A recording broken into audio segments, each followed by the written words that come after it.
You're listening to Trek.fm.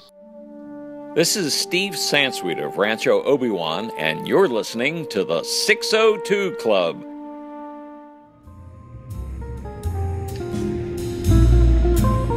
There was a little bar in Mill Valley where all the Starfleet trainees used to go. The 602 Club. You know it. I was there more times than I can remember.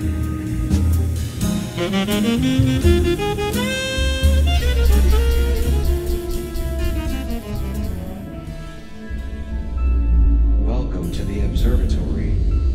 What can I show you? We're supposed to land soon. I'm the only one awake. I don't understand. What can I show you? Show me Homestead 2. Homestead 2 is the fourth planet in the Bhakti system. Right. And where are we? We are in transit from Earth to Homestead 2. We will arrive in approximately 90 years. What? We land on Homestead 2 in 90 years, 3 weeks and 1 day. No. Wait. How long ago did we leave Earth? Approximately 30 years ago. I woke up too soon. Welcome, everyone, to the 602 Club, the first episode of 2017. For those listening later on, it won't matter at all, but welcome back to the show. We're so excited. We've been on a wonderful vacation after we all celebrated with Rogue One. I've got some great hosts here with me. And before I even introduce them, I'm just going to ask how many times you saw Rogue One. Richard, how many times you see Rogue One? I saw it 3 times. Nice. And Christy, how many times did you end up seeing Rogue One? Ironically, it was 3 times for me as well. Nice. Excellent. Well, I'm at 5. I'm longing to go back. We'll see if that gets to happen. But lots of other movies came out over the holiday season of 2016.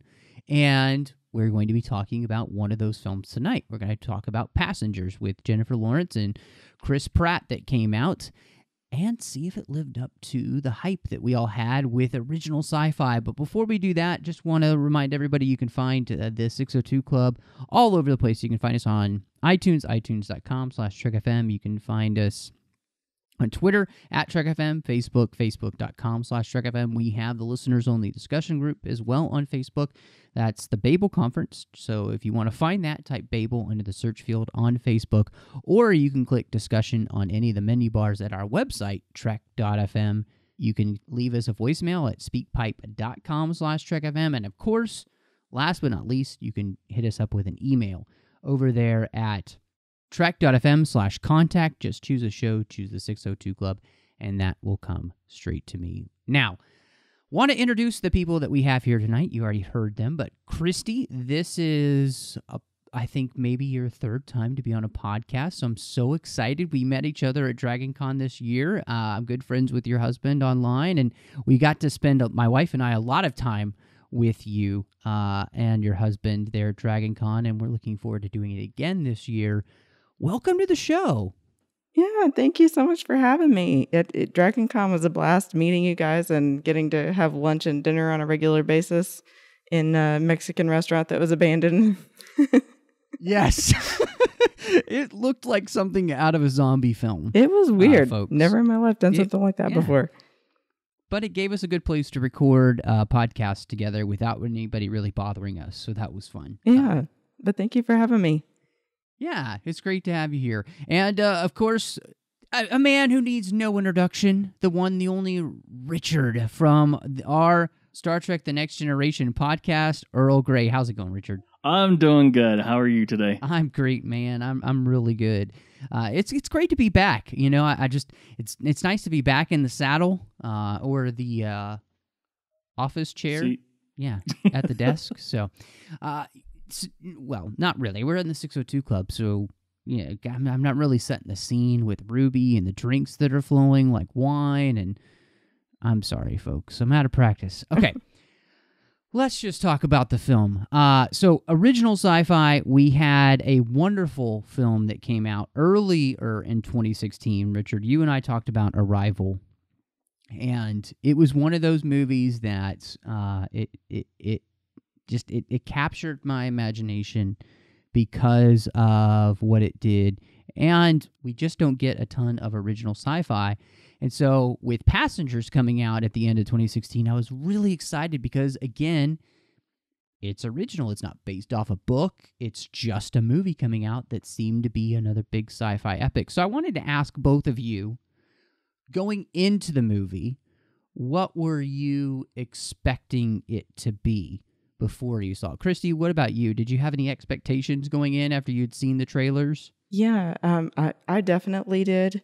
It seemed at first when the trailer started out that it was going to be like Earth was destroyed, and so the only place they had to go was to send these people on to find a new home. Like grown-up Wall-E. Yeah. And then part of the way into the trailer, even he says something like, "We were woken up for a reason." It seemed to me like they were going to turn it into a conspiracy theory. Like they woke up 2 people early and they were going to have them do some dark purpose for the government. I don't know. Yes, no, exactly. I think you're right on. I there was something about it where I was like, it felt like it was going to be this big mystery about what's happening. Why did they wake up? All of that kind of stuff. Yeah. It seemed like it was going to be much more action oriented and like a lot of intrigue and drama. Yeah, definitely. What about you, Richard? What were you thinking when you saw the previews?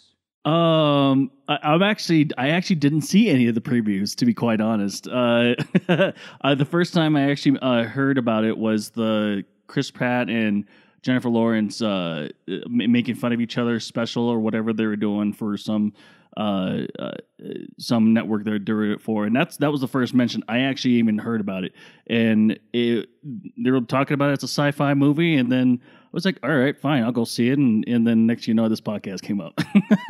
So really, I didn't go into it with seeing any of the trailers, to be quite honest. So you had no expectations going in. I had no expectations.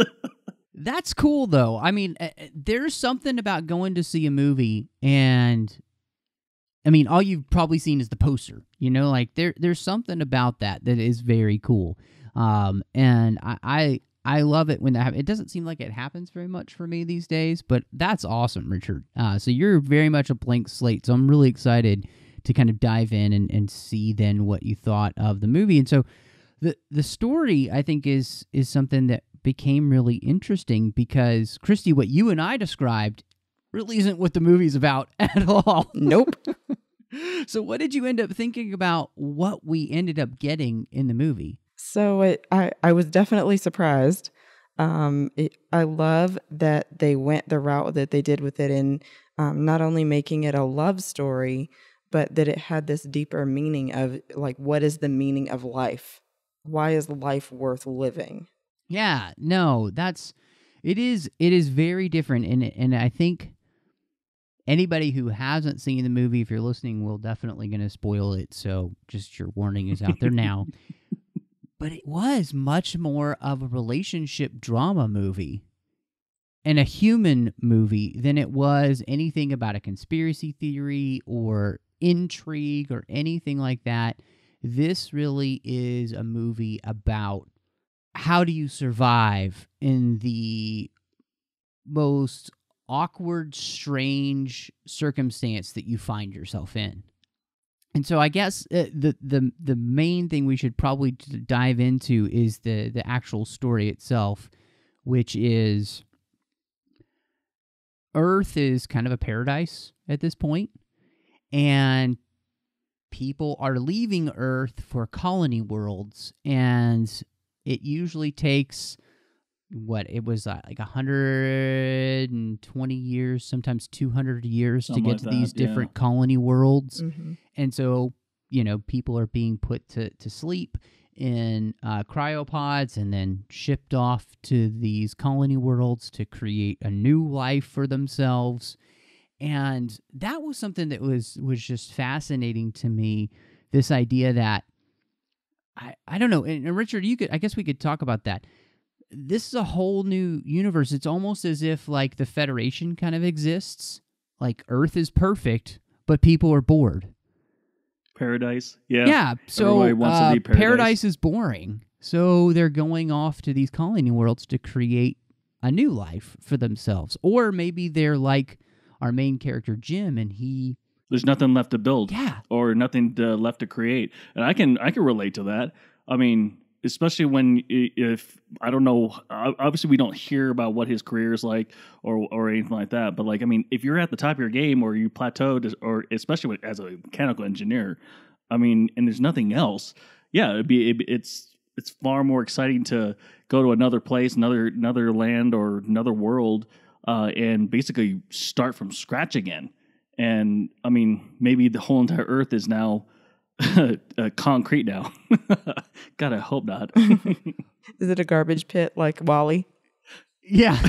Yeah. Well, it's funny because they kind of show Earth in, like, I think maybe one scene, and Earth kind of looks more like Coruscant. Like, it looks like this, it's turned into almost like a city planet where there just seem to be massive buildings everywhere, and it's this place, and Jim even says, if something's broken, you don't fix it, you just replace it. You know, it just seems to be this paradise where everybody has most of their needs taken care of, and people are looking for something more. And so I think it was interesting for the story to have that human element of that we're always looking for a challenge. You know, it like these are the new pioneers. They're traveling from, you know, civilization to go forge life in a completely new place. And I thought that was a really interesting thing. So I guess one of the questions I want to ask you guys, would y'all do that? Like, give up your entire life and sleep on a ship for 200 years to go start a new life in a brand new place? That, because to me, that was one of the questions, like, would I do that? I don't know. What about you, Richard? Well, I guess that would depend on what my situation on Earth would be. I mean, if I could bring my daughter and my wife with me, then you bet your ass I would. I mean, because it's just it's awesome. I mean, that's very exciting to basically, like you said, pioneer into a new frontier and basically start over and build something, and maybe even build a legacy that's tremendous over in that new world. And yeah, I mean, I would, but I mean, it really would depend on whether or not if I didn't have family, yeah, I probably would have done the same. But if no one wants to go, then yeah, I probably wouldn't go either.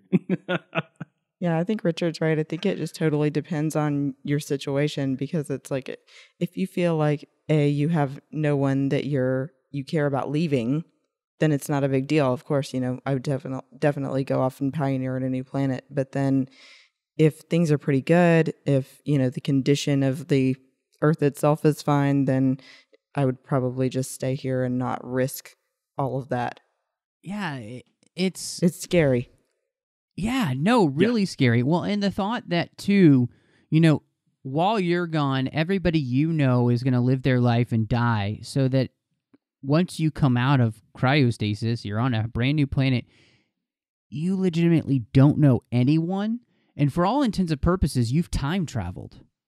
Mm-hmm. You know, so where you're from, the world is completely different. And where you're going to, the world is completely different. So whatever they told you the world you were going to is going to be like, it's like 200 years. It's not going to be the same. Like, that just blew my mind, this whole idea that people would just trust their life to this company of bringing them on this crazy-looking starship all the way across the galaxy to a brand new planet. And yeah, that was something that was really interesting to me. So I don't. And with what you're saying too about trusting a company, I love that they have that call out to her saying, that's just a marketing line. Say something true. Yes, exactly. Because, you know, he joins this group because he is somebody who has a desirable trade, as the company calls it. Like, he is a fixer. He is really good with his hands. He is very good with building things and creating things and fixing broken things. He's just one of those people who has that knack. And so his ticket's discounted on this big starship. It's called the Avalon. And it allows him to be able to make the journey because he wouldn't have the money otherwise. But then the rest of his life on the planet that they arrive at, which is called Homestead 2, real original, they're gonna take 20% of everything he earns for the rest of his life. Like, that's a lot. Yeah, and I'm wondering, is that just 20% of what you earn in your lifetime, or 20% of every paycheck, or? That's a Probably great paycheck. question. But it seems like to me, basically, it's a new form of indentured servitude. Yeah, Right. That's a good comparison. And how are you able to even get out of that? It doesn't seem like he's ever able You're not, to get now out you're of it trapped. because, yeah, you are trapped. And so... But does that mean his children, if he has any on Homestead 2, would fall under that contract as well? Man, see, that's the question that I start asking too. And I guess it's probably just him and his family would be free at that point. But now those are all the kinds of questions that this movie, I think, does raise. And of course, they're not going to answer all those. It doesn't have enough time. Yeah. But it did make me think all that stuff, because this whole creation of a universe that they do was really fascinating to me. And I don't know, Richard, to me, it also kind of got into that idea. You know, people ask when they watch Star Trek, you know, for humans, is a utopia viable? And this movie seemed to be saying, well, for some people, but for others, no. Like, they want that living on the edge feeling. They want that pioneering spirit to be alive in them. They want to get their hands dirty, you know, like, for them, utopia isn't what they want. I don't know. Did you read it that way at all? Especially thinking kind of in those next generation terms? Well, when they were talking about Earth as a utopia, I instantly drew to the Federation and everything on Star Trek about the Utopia Society, and obviously the economy part is still there. But like when it comes to like getting your needs done and everything, I love how simple this story is. Yeah, we know what utopia looks like. Earth is apparently that utopia and now these people want to leave, or like there's a couple planets that have already been colonized that people already want to leave, and obviously, they want that edge to build something or make something of their lives, or even, I don't know, hunt or something like that. But I mean, there's all kinds of things that. Yeah, this utopia, maybe it's not as cracked up as it sounds. No, I completely agree with you. I'm right there with you. I feel like it seemed like a good thing for some people, and then it almost felt like this company kind of was preying on that feeling for others. Like they'd found their corner of the market where that people don't want to be a part of this kind of perfect world anymore. They want to go look for a new one. And they found the best way to do that is build these starships, and we find a way to get people's incomes for the rest of their lives tied to us. And it is perfect. I love that she's so cynical about it, you know, like it's all about the ones and zeros for them on their balance sheet. That's all they care about is how many. She said they earned some quadrillion dollars, like something like the year that. before Yeah, I was just they thinking left. the number too. Mm-hmm. Yeah, which is like like what did she say? I think it was a million billion. Millions or 100 billion billions or something like that. I'm not good with numbers. So somebody email us, tell me how I'm wrong. Yeah, I don't know. That was crazy. I do love, though, in kind of creating this universe. To me, what was really interesting is I loved the ship design. I thought it was really cool, and it seemed actually very realistic. You know, you have the moving parts, so you create gravity, and then the long spear kind of at the front, which is their shield generator. I thought that was really interesting.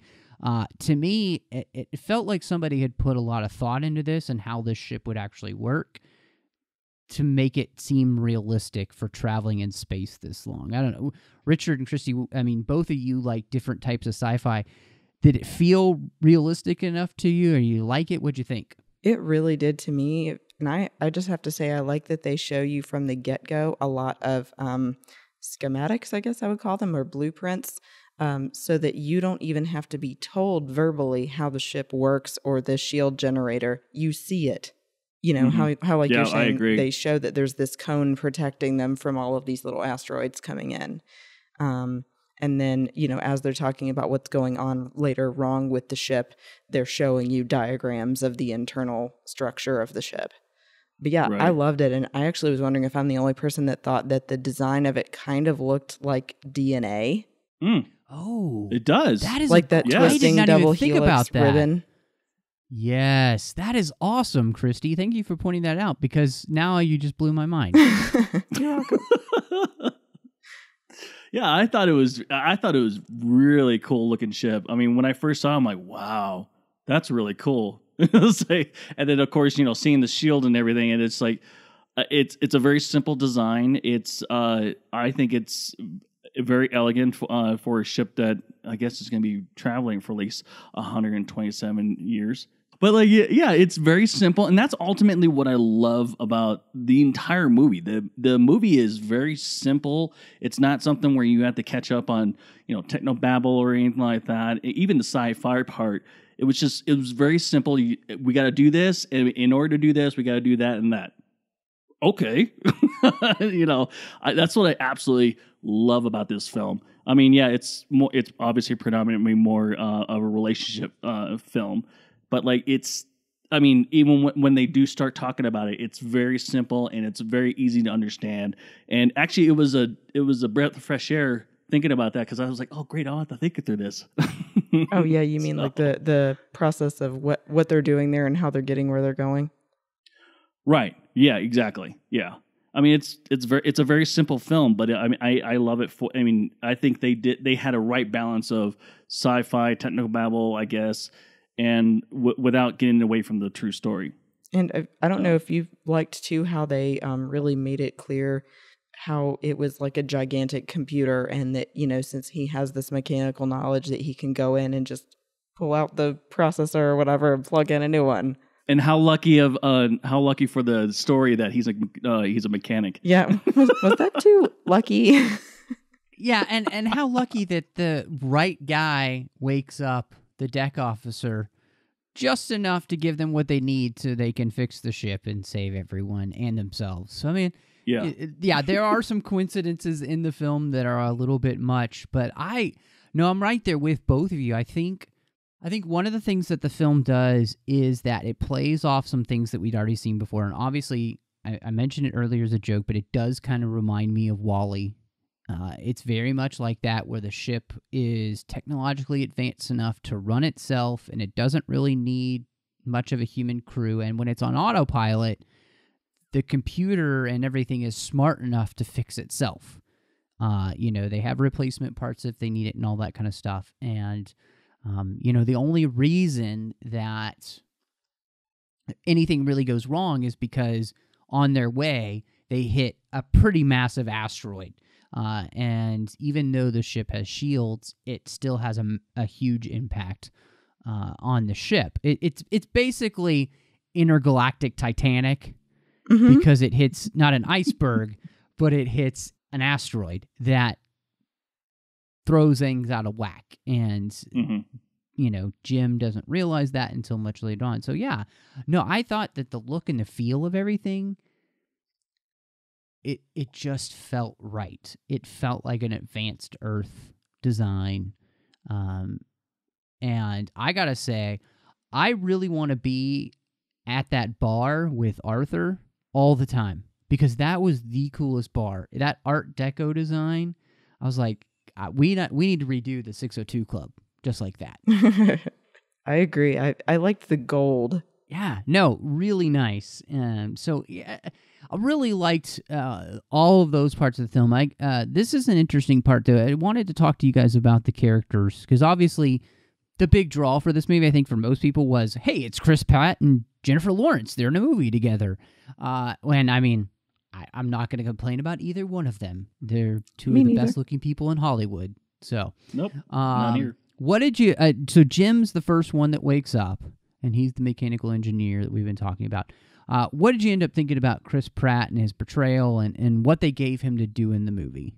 I felt for the guy. I mean, I probably would have done the same thing if I'd have known how to do all that and wake someone up. I probably would have done the same thing. I mean, it's unfortunate, and it sucks even more that he had the lowest level of passenger. Oh yeah, that was so sad. He couldn't. It was. Really he sad. had to deal with that for at least a year. But I felt for the guy. I'm surprised he didn't do it any sooner than a year, because that probably would have drove me nuts. Because we all need that human interaction. But yeah, to go that long, whew. And did you like that they also made that sort of joke between him and Arthur, saying, he's like, well, I'm here, and he's like, you're not the same. Yeah. When he slaps him and he's like, you didn't even feel that. And that didn't even bother you. And he's like shaking off his hand because he hurt hit the guy with the metal head. Yeah, that was really funny. But yeah, I totally agree. I can't believe that he went an entire year without waking anybody up. But then I really felt for that struggle of, but if I do, I'm stealing someone else's life from them. They don't have a choice. They can't take that back once I do it. Yeah. And it's sad, but when he actually pulled her out of that cryostasis, I actually didn't feel that bad for her. No offense to the character or anything like that, but it's like you can't blame him. Right? Yeah, but it was terrible later that she does end up, after all, finding out from Arthur and not directly from him. Yeah. And I think it is a good time to ask the question, which is, if you're Jim, what do you do? Do you wake somebody up, or do you sacrifice your own life and say, no, I'll die alone and crazy? I think we all would like to say that we would not wake somebody up, but I think that ultimately humans seek other human companionship, and that you're going to end up doing it. Yeah, I totally agree with that. If it was maybe 10, 15 years left on the journey, then I'd probably wait it out. But the reality is that 90 years, you'll be dead by then. Yeah, you're like, am I going to spend my entire life completely alone, knowing that already? Yeah, there's no way. Yeah, fortunate enough that it was a mechanical engineer that was woken up, but I would have woken up someone that with some kind of mechanical engineering or some kind of engineer that could actually help me out instead of a writer. But that's me. Well, you realize what the logic was. He went, hot one. Mm-hmm. He said, I'll wake up the hot one. Well, and that was, okay, that was an interesting thing, because, yeah, she's pretty, but what I liked is that he spent all that time, watching her videos that they apparently have people record and introduce themselves and talk about why they're going and all that. And then he read all of her writings, her books, and I'm sure magazine articles and all that stuff. So it was really interesting that, he looks at her and it's Jennifer Lawrence. She's hot. But then he spends all this time getting to know her through all that she said and written. And that really is the thing that for a while makes him not feel alone. But then I think also at the same time remind him that he is utterly alone. And so, I guess, I don't know. I think I would probably have to wake somebody up because, I'm sure there are a billion books you can read, but the human person cannot spend its eternity alone. It's not what we're made for. We're made to be with people. That's why we commune in cities, and we have friends and we get married and the vast amount of geography we have available, and we choose to congregate together. Exactly. People congregate in places like Phoenix, where it's 120 degrees during certain days. I guess because people they know there live there. So That's my point. The question, I think, of what you would do is really interesting, but I think it really just drives home that point that we're human beings and we're made to be in relationship with each other. And without that, social. Yeah. There's something in us that's just not right. And it causes us to go crazy, which I love that basically he's kind of crazy by the time he decides to wake her up. I mean, he's walking around with a sheet tied around his neck with no pants. Yeah. So I love that part of the movie. He's just like, yeah, well, who cares? It's a little awkward. I mean, Christy was like, oh, well, hey, good job. I mean, he was Chris a little Pratt. scraggly at that point. Yeah. But no, it's an interesting question, and I think it is a good moral question because he is basically taking away her life and in some ways killing her. It is somewhat like a murder. Mm-hmm. But what was interesting to me, because flipping that around, the movie makes her kind of make the same decision that he does. I thought that was very interesting because at the end, when they're trying to save themselves, he has to be outside. He has to be the one to hold open the exhaust port so that I guess we'll just call it the warp drive, can let loose the excess radiation. And by doing that, when she releases the lever, he's most likely going to die. Mm-hmm. And I thought it was really interesting that she ends up kind of having to make that choice. Do I sacrifice a life to save myself? And so it's a little bit different. It's not quite the same.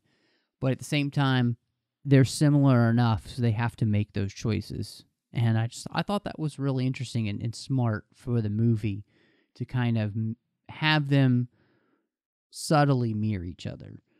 Because the choice she has to make is just as difficult. But at the same time, too, if she doesn't do what she does, 5,000 other people die. Right, yeah. I like that he says to her, he's like, it's not just you and me. If you do this, then you're saving these other 4,098 people. Yeah, I agree. Whatever the number is. I'm bad with numbers, too. Yeah, I mean, because they have 5,000 people who are asleep. Well, it was 4,998 at that point. But then there was 200 and some odd crew as well.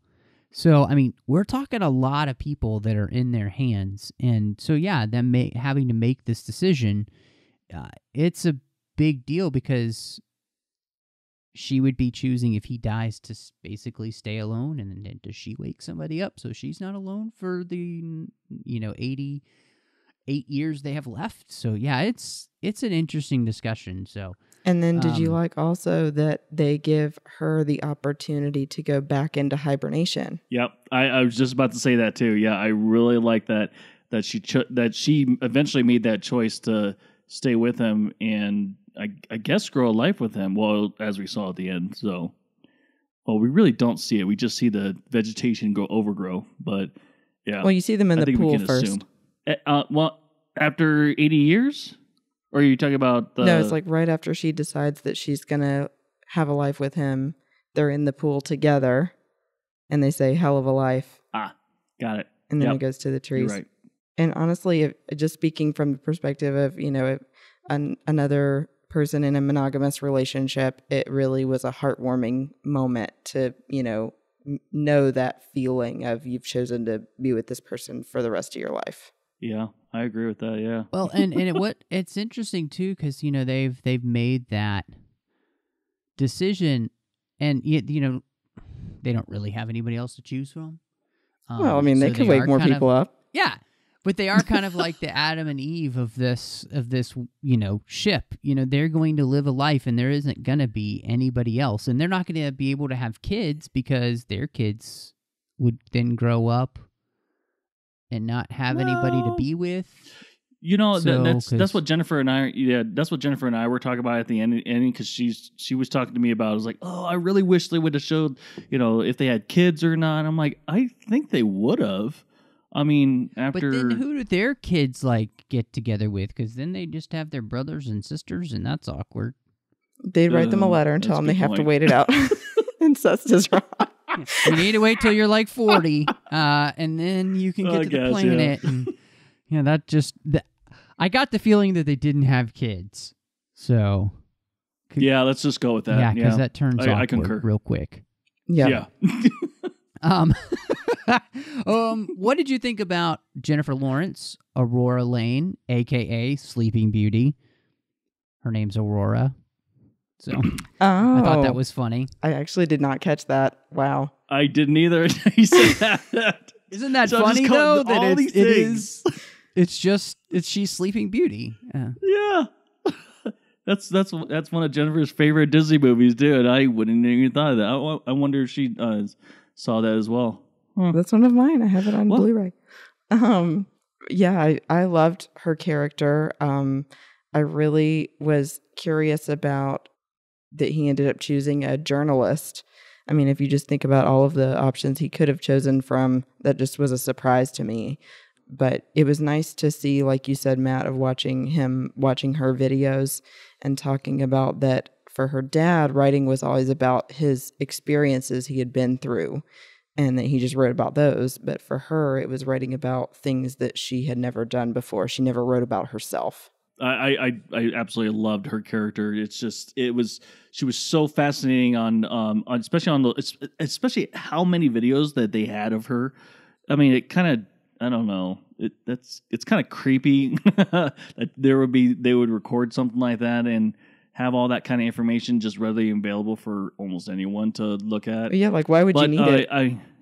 Yeah, exactly. It's like, oh, okay, that's a little too much. But yeah, I loved her character. I mean, I've always loved Jennifer Lawrence as an actress, and it's just it worked for me. Yeah, it was funny enough. Again, she's a writer and able to tell all those stories in those elegant ways that writers do.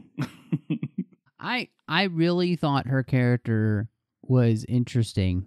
And I thought it was interesting to me to see Jennifer Lawrence play a character that's very different than anybody else she's really played. I mean, this is not Katniss. She is somebody who's kind of a more normal human being. She's not a superhero.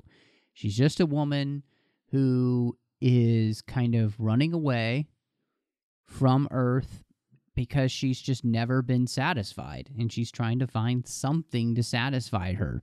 Even her friend says that in the video she's watched. You never liked it here. Nothing was ever good enough for you here. I hope you find whatever it is that will fulfill you.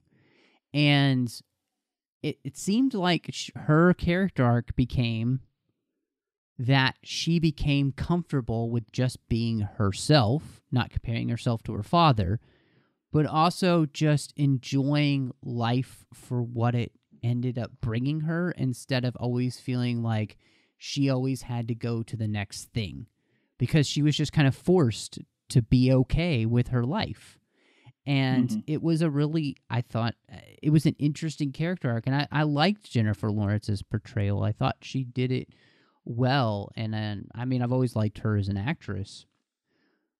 I don't know if it's the most challenging role she's ever played for herself, but I liked that it was different than the other things that she's done, especially in the last few years, which have all been very kind of similar roles. She's just the resident badass. Yeah. And here, she's just kind of a normal woman, and she played it great. I really, good question. Did you like the chemistry between them? Did you buy it? Do you feel like these two stars had the chemistry you needed? Yes. Oh yeah. You could definitely feel it. Like maybe not the first day or the second day, but after a little while when they started really talking to each other. Chris Pratt's character had more of an advantage than Jennifer Lawrence's character. But after a while, you could definitely tell. And I thought it was genuine too. I'm sure both of them are really good friends now. So yeah, I thought it was interesting. It didn't seem like they gave as much background on his character as they did on hers.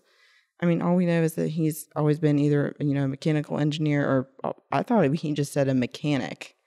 So I was a little confused there. But, she talks about how her father just suddenly had a heart attack one day, and then she had to figure out how to move on from there. She was only 17, and she's a journalist and all of this stuff. And I feel like you just really don't get as much about him. But I definitely did think that they had a great relationship between each other. And you can tell that, it's this deep, true feeling that it's not just that outer attraction. And that's why, too, I think it breaks your heart so much when she accidentally finds out that he woke her up on purpose. Mm-hmm. But right, without him being able to tell her. Mm-hmm. Yeah.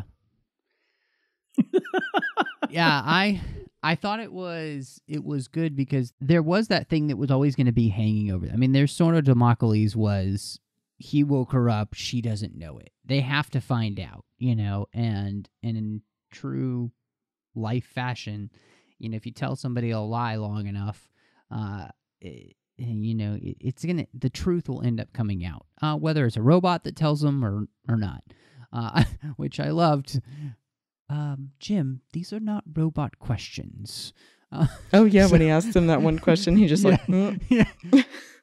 These cannot compute robot questions. So.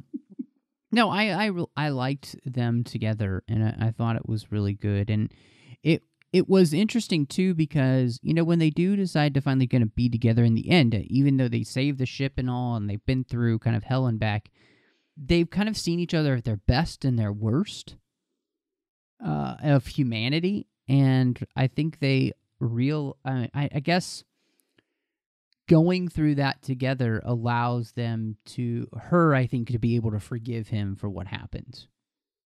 I feel like that's the storyline, because otherwise I feel like it would have taken her a lot longer to come around to that if, their lives hadn't been in danger.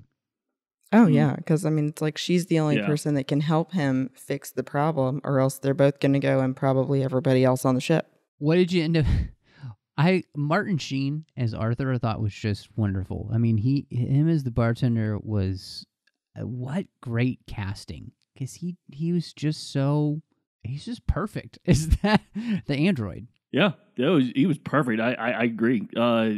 Definitely very witty and just I mean, he makes a great android. I mean, we could put him on the Enterprise or something like that. How about that?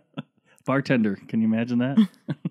He was so gifted at that, just keeping the, I don't know, stoic face or whatever you want to call it, polite constantly. Mm-hmm. I mean, he really sold it as I'm an android.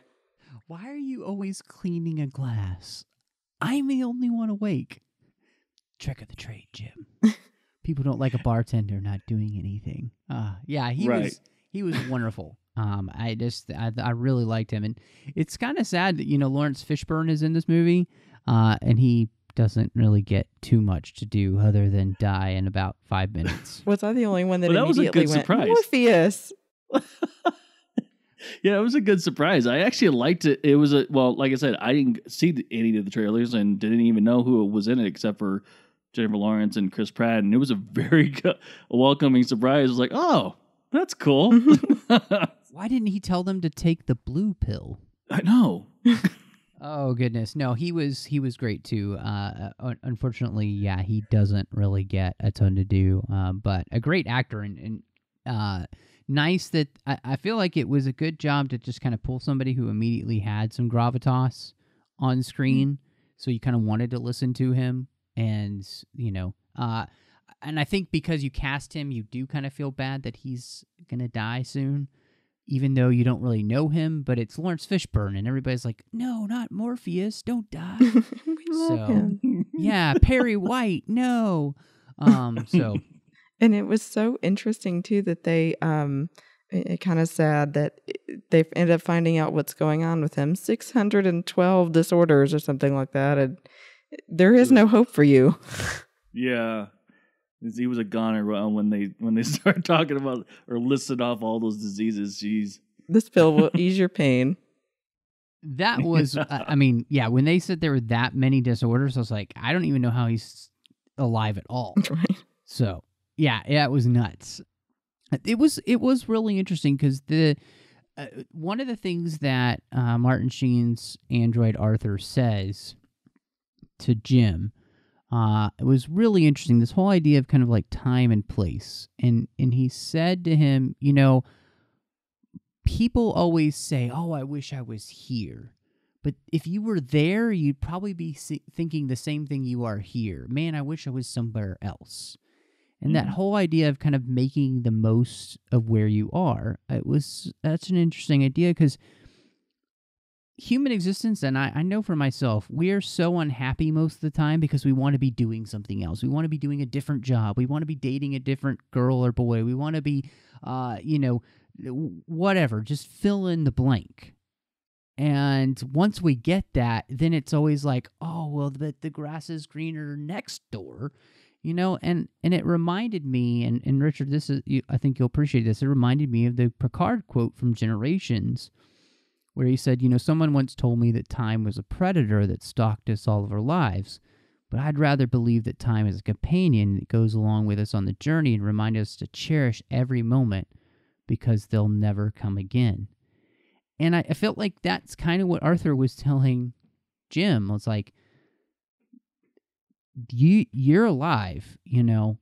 You have to find a way to make the most of where you are, because if you don't, you're just going to go crazy and you're missing out. And I thought that was, I don't know, I really liked that message. I thought it was really important. Well, but if you also have nothing left to live for, you know, someplace, really, you're not missing much. But then again, I mean, maybe if we're talking about Aurora, that she's missing out on all her friends and all in what we don't even know what family she has left except for her father.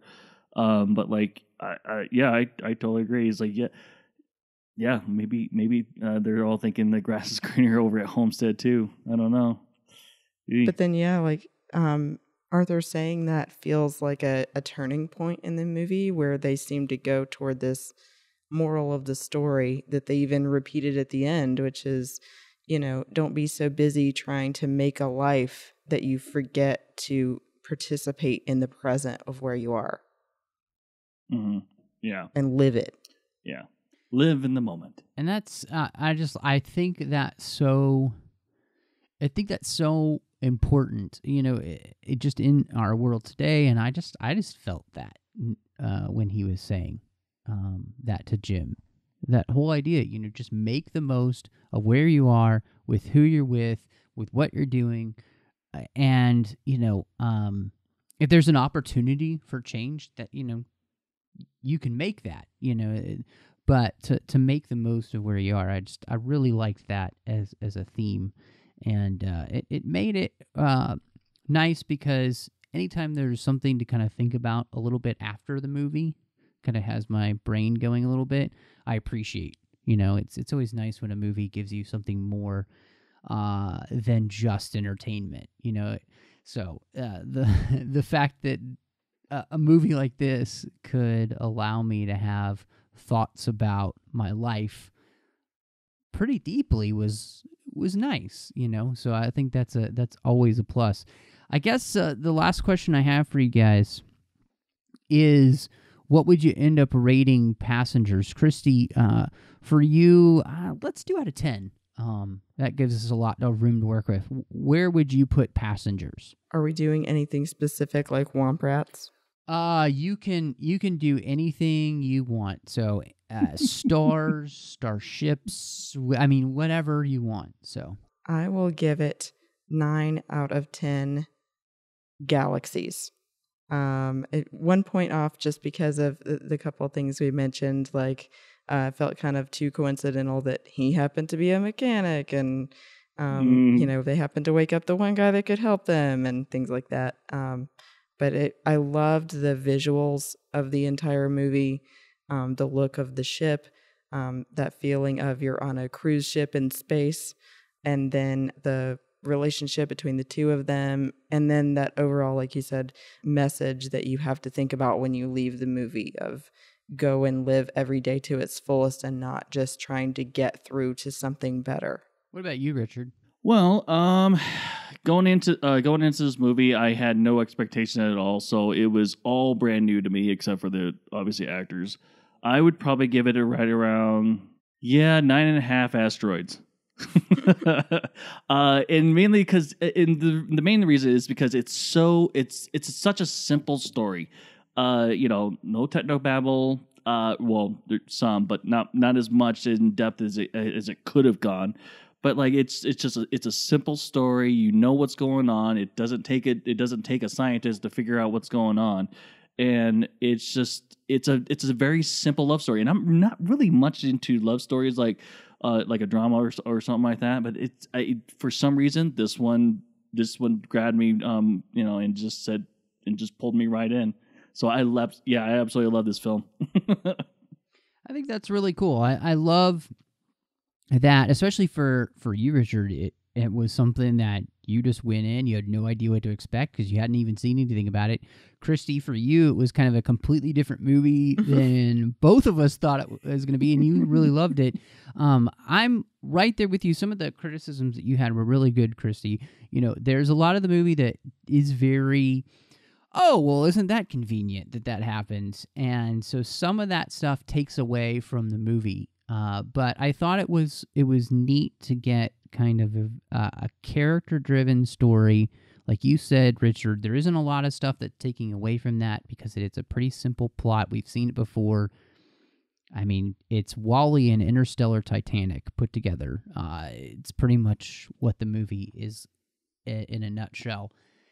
And I liked the kind of the moral conundrums that we were facing in the movie. Do you wake somebody up? Do you not? And then, I love the whole idea of find a way to make the life you have good. Where you are, find a way to make that matter. And I thought that was great. And so I'm going to say that this is probably 6.5 out of 10 broken reactors. So it's not a perfect movie at all, but I definitely enjoyed seeing it. And I've seen it twice now. I saw it with some friends when I was in Texas, and then I saw it again with my wife on our snowpocalypse day that really didn't happen here. We went to the movies, and I enjoyed seeing it the second time, and I picked up more. And I thought it was totally worth watching. I wasn't even... seeing it twice, and I wasn't bored at all. I was really invested in what was happening and trying to pick up more, so it's definitely worth it. And I'm so glad that we're back at the 602 Club talking about this stuff. Thank you so much for joining us. Make sure you check everything out we mentioned at the beginning of the show on iTunes, and hit us up with some star ratings and the reviews. It's a new year. 602 Club is still trying to grow, so I'd really appreciate some new star ratings and reviews to help that happen over there on iTunes. And another great way that you can help the network, especially throughout 2017, is it's a big network. We can't do this alone. So go over to patreon.com/TrekFM and see how you can support the network and become part of our team. We've got some fun perks coming for you. The Patreon zone is just busting at the seams these days with Brandon Shea Matullo taking over with that. We've got roundtables and all sorts of things coming to you. Every little bit for us helps. So just, again, go to patreon.com/TrekFM. We've got some great associate producers here on this show. I really want to say a huge thanks to Ken Tripp, Davis Grayson, and Norman Lau. Those guys have been supporting us for such a long time, and they've chosen this show to be associate producer of, and it means a lot to me. I love those guys. So make sure if you see them online, say thank you to them as well.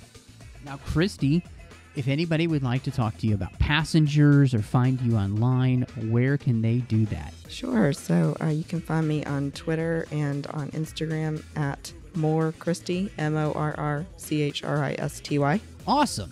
And Richard, if anybody is looking for you, where can they find you? Well, they can find me on Earl Grey with Lee Hutchison and Amy Nelson, where we talk nothing but the TNG world. I'm also on the Babel Conference. I pop in here and there, and I'm also on Twitter at XRansom. Awesome, guys. Well, you could find me on Twitter at MattRushing02. You can also find me here in the network doing the Orb with Chris Jones, talking about Deep Space Nine. Find us on the Star Wars, the 602 Club collection. That's on iTunes. It's just all the Star Wars episodes of the 602 Club in one place. Get that with a star rating review. That helps. Got a couple other places you want to go over on the Nerd Party. I've got Aggressive Negotiations with John Mills. You're going to want to check that out. We have a great time talking about all things Star Wars each week. And I just want to mention we had an amazing show with our good friend Nick Anastasio, who works for ILM. Also worked on the Clone Wars with Dave Filoni and George Lucas himself. We're talking about Rogue One. So if you want a completely different perspective from somebody who's worked with the makers of Star Wars, go and check out that episode. You'll love it. Also, same time on the Nerd Party Network, I have a brand new podcast I'm doing with Drea Kaufman. It's called Owl Post, a Harry Potter podcast. And we're walking through every single chapter of Harry Potter, one chapter at a time. So if you've never read Harry Potter, it's a great time to join us. If you've read Harry Potter 100 times, it's a great time to join us, because we're going to be diving into every single little minute detail that we can throughout the next few years as we walk through the series. So make sure you do that. Well, thank you so much for joining us. And y'all come back now, you hear? All this